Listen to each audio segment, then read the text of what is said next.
नमस्कार दोस्तों, ये कहानी है 25वीं सदी की और हम जी रहे हैं 21वीं सदी में। और यहाँ पर ये दिखाया जाता है कि सारा बर्फ पिघल चुका है और अब पूरी धरती पर पानी ही पानी है। समंदर का लेवल 25,000 फीट बढ़ चुका है और जो लोग बचे हुए हैं वो लोग समंदर में तैरती हुई बस्ती में रहा करते हैं। इन लोगों ने खुद को इस वातावरण में एडजस्ट कर लिया है, लेकिन एक माइथोलॉजी थ्योरी है जिसके मुताबिक समंदर के अंत में एक सूखी धरती है और ये सब वहाँ तक पहुंचना चाहते हैं। यहाँ पर एक आदमी को दिखाया जाता है जिसका नाम मेरिनर होता है। उसके पास खुद का एक नाव होता है। वो एक डिब्बे में पेशाब करता है, उसे एक मशीन में डालता है और पेशाब बिल्कुल साफ हो जाता है। बाद में वो उस पानी को पी लेता है क्योंकि समंदर का पानी नहीं पिया जा सकता। इस वक्त पानी की कीमत बहुत ज्यादा होती है। कुछ देर बाद मेरिनर को अपने सामने एक बोट दिखता है, उसमें एक आदमी होता है। मेरिनर उसे कहता है कि दो बंजारे आपस में मिलते हैं तो सामान की अदला बदली करने होती है। वो आदमी कहता है कि मुझे कुछ नहीं चाहिए, अभी अभी मैं एक जल बस्ती से होकर आ रहा हूँ। वो यहाँ से 8 दिन की दूरी पर है। तभी उन्हें दो लोग उनकी तरफ आते हुए नजर आती है। इन्हें स्मोकर्स कहा जाता है। इन लोगों का काम बस लोगों का मारना होता है। ये देख वो दूसरा आदमी यहाँ से जाने लगता है। वो मेरिनर को कुछ फ्रूट्स दिखाता है जो उसने मेरिनर के नाव से चुराया था। वो मेरिनर को कहता है कि तुम यहाँ से कभी नहीं निकल पाओगे क्योंकि उसकी नाव खराब होती है।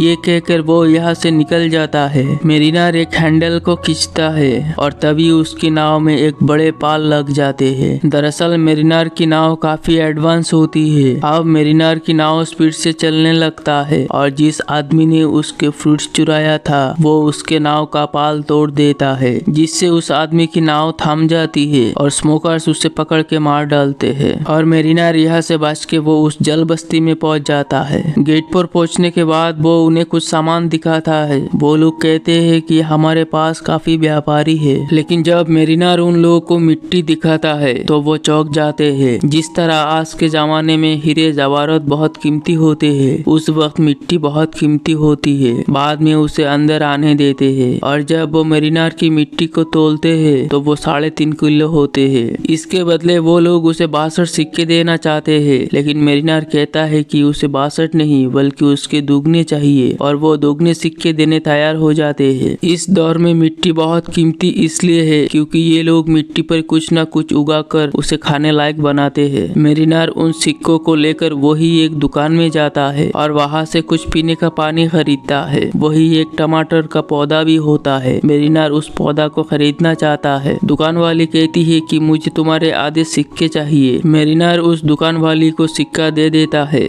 उस दुकान वाली का नाम एलन होता है। इसके साथ एक लड़की भी होती है और ये उसके गार्डियन है। उस लड़की का नाम एनोला होता है। अब मेरिनर यहाँ से सामान खरीद के जा रहा होता है, तभी उसी बस्ती के कुछ लोग उसके पास आते हैं और उनके साथ एक लड़की भी होती है। और वो लोग मेरिनर को कहते हैं कि तुम इसके साथ संबंध बनाओ और जब ये प्रेग्नेंट हो जाए तब तुम अपनी जरूरत की सामान लेके यहाँ से जा सकते हो। और वो ऐसा इसलिए कहते हैं क्योंकि ये इस बस्ती का नहीं है और उनकी जो प्रजाति है वो बहुत कमजोर है। लेकिन मेरिनर साफ मना कर देता है। वो कहता है कि तुम्हारे पास कुछ नहीं है मुझे देने के लिए, तुम लोग मर रहे हो। वो जाने लगता है। तब उन लोगों को शक होता है कि वो स्मोकर से और वो उसे रोक देते हैं और उसके कान के पीछे गिल्स देखते हैं। गिल्स देखने के बाद एक आदमी चिल्लाता है कि ये एक म्यूटेंट है और वो उसे कैद कर लेते हैं और पानी में डुबाने लगते हैं ताकि उसके मरने के बाद उसके शरीर को गलाकर एक खाद बनाई जा सके। लेकिन इससे पहले मेरिनर पानी में डूब पाता, स्मोकर्स उस बस्ती में हमला कर देते हैं। मेरिनर को डूबते देख एलन उसके पास आती है। वो कहती है कि मैं तुम्हें बचा सकती हूँ, लेकिन बदले में तुम्हें हमें अपने साथ ले जाना होगा। मेरिनर मान जाता है और तीनों यहाँ से भाग जाते हैं और स्मोकर्स बस्ती को तबाह करके उस पर कब्जा कर लेते हैं। इनका जो सरदार होता है जिसका नाम डिकन है, वो कहता है कि मुझे वो टैटू वाली लड़की चाहिए। दरअसल ये लोग एनोला के बारे में बात कर रहे थे। एनोला के पीठ पर एक टैटू होता है और इनका मानना ये होता है कि वो सूखी धरती पर पहुंचने का नक्शा है,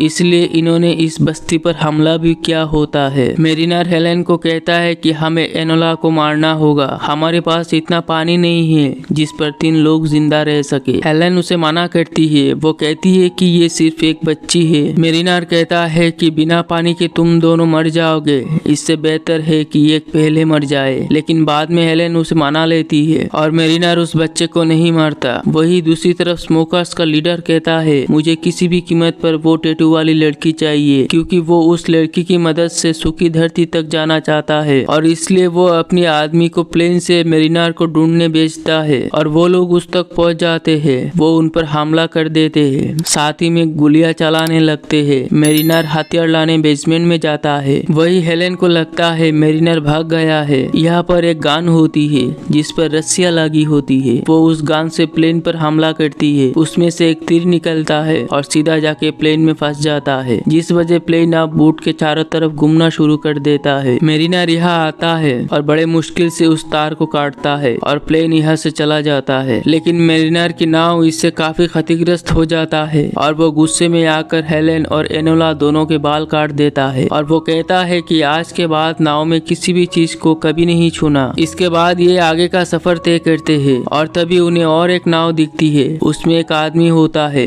हेलेन बताती है कि हमें उससे बात करनी चाहिए, क्या पता उसके पास खाने को कुछ हो। हेलेन के कहने पर मेरिनार उससे बात करता है। उसके पास एक बेशकीमती चीज होती है, वो होता है कागज। वो आदमी कहता है कि मैं तुम्हें कागज दूंगा, बदले में तुम्हें मुझे हेलेन को देना होगा। शुरू में मेरिनार मान जाता है और आधे घंटे के लिए हेलेन को उसे दे देता है। वो आदमी हेलेन की इज्जत लूटना चाहता है। तभी मेरिनार वहाँ आता है और कहता है मैं ये सौदा नहीं करना चाहता, मैंने अपना इरादा बदल लिया है। लेकिन वो आदमी चाकू निकाल लेता है। मेरिनार भी अपना चाकू निकालता है। बाद में मेरिनार उस आदमी को मार देता है। मेरिनार जानता है कि हेलेन और एनोला दोनों भूखे हैं, इसलिए वो पानी में जाता है और एक बड़े से मछली को मारता है। अब ये पेट भर के खाना खाते हैं। धीरे धीरे साथ रहने की वजह से हेलेन और मेरिनार के बीच अच्छी दोस्ती हो जाती है और अब वो एनोला को तैरना सिखाता है। जहाँ वो उनके साथ रहना पसंद नहीं करता था, लेकिन अब वो उनका हिस्सा बन चुका है। इसके बाद ये देखते हैं कि सामने एक बहुत बड़ी नाव होती है और वो अपनी नाव को उस तरफ ले जाता है, लेकिन जब वो दूरबीन से देखता है तो वो देखता है कि उस नाव पर पूरी तरह से स्मोकर्स का कब्जा होता है। दरअसल डिकन अपने आदमियों के साथ यहाँ पर पहुंच गया होता है, क्योंकि वो उस टैटू वाली लड़की को हासिल करना चाहता है। लेकिन मेरिनार बड़े ही चालाकी से यहाँ से निकल जाता है। अब मेरिनार का शक हो जाता है। वो समझ जाता है कि ये लोग हमारा नहीं बल्कि एनोला का पीछा कर रहे थे। उसके पीठ पर जो निशान है इसका मतलब क्या है? हेलेन बताती है कि ये सूखी धरती पर पहुंचने का नक्शा है। मेरिनार कहता है कि ये बेवकूफी है, ऐसी कोई जगह नहीं है। हेलेन कहती है ऐसी जगह है। जब एनोला हमें मिली थी तो उसके टोकरी में भी मिट्टी थी और वो मिट्टी तुम्हारी मिट्टी से काफी खूबसूरत और बेहतरीन थी।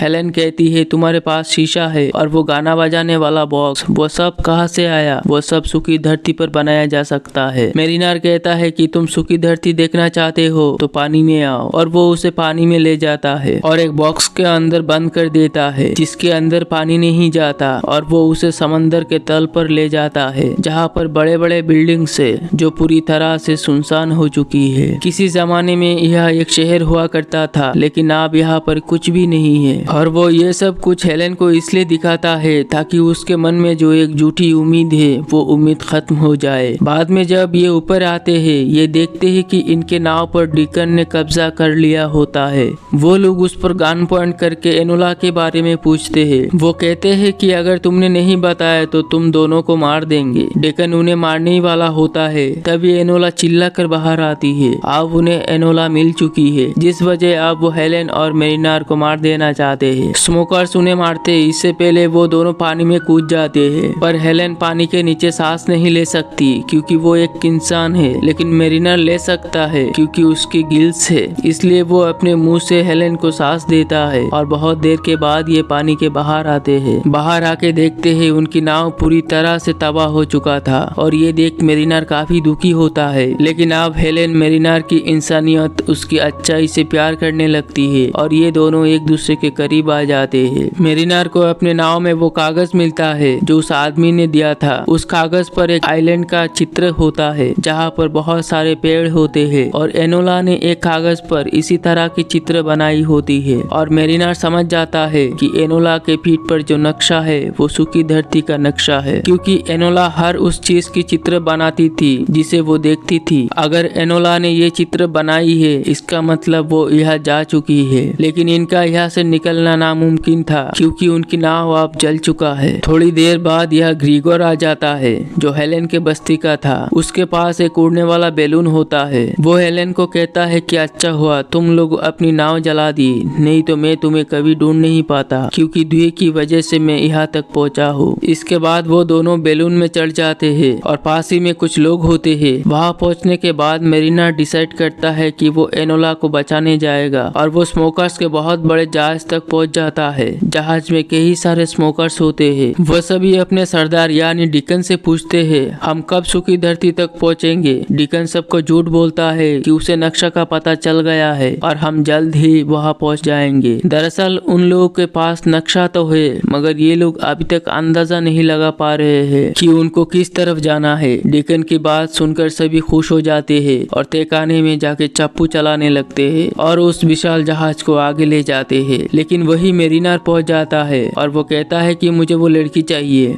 डिकन कहता है अब तुम यहाँ से जिंदा नहीं जा सकते। और तभी मेरिनार एक मशाल निकालता है और उसके पास में एक तेल का पाइप होता है। वो उस मशाल को तेल के पाइप में डाल देता है, जिससे एक जोरदार धमाका होता है और उस धमाके से बहुत सारे स्मोकर्स मारे जाते हैं। और मेरिनार उस जगह पर जाता है जहाँ एनोला होती है। और जब वो वहाँ पर पहुँचता है तो देखता है कि डेकन एनोला को लेकर प्लेन में बैठ गया है। प्लेन टेक ऑफ करने वाला होता है। तभी मेरिनार उस पे एक रस्सी फंसा देता है, जिससे वो प्लेन क्रैश हो जाता है। अब ये विशाल जहाज डूब रहा है इससे पहले कि ये पूरा जहाज पानी में समा जाता। इतने में वहाँ ग्रीगोर और हेलेन उड़ने वाले बैलून लेकर पहुँचते हैं। ये लोग एक रस्सी फेंकते हैं, जिसकी मदद से मेरिनार और एनोला उड़ने वाले बैलून में चढ़ जाते हैं। तभी नीचे जहाज पर एक बड़ा धमाका होता है, लेकिन डिकन बच जाता है और वो वाटर स्कूटर से एनोला पर गोली चलाता है। लेकिन वो गोली बैलून के रस्सी में लगती है, जिससे साइड में बैठी एनोला नीचे पानी में गिर जाती है और 4 स्मोकर्स उसकी तरफ बढ़ने लगते हैं। तभी मेरिनार एक रस्सी की मदद से नीचे आता है और एनोला को खींच लेता है, जिस वजह स्मोकर्स आपस में टकरा जाते हैं और एक जोरदार धमाका होता है। और इस धमाके में स्मोकर्स के साथ डिकन भी मारा जाता है और इस तरह से मेरिनार एनोला को बचा लेता है। ग्रीगर सेक्सटेंट की मदद से सूखी धरती का पता लगा लेता है और ये लोग फाइनली पहुंच जाते हैं सूखी धरती पर, जहाँ पर एक झोपड़ी होती है जिसके अंदर 2 कंकाल थे जो कि एनोला की माँ बाप थे। और उनके पास एक टैटू का चित्र था जो टैटू एनोला के टैटू से मिलती जुलती है।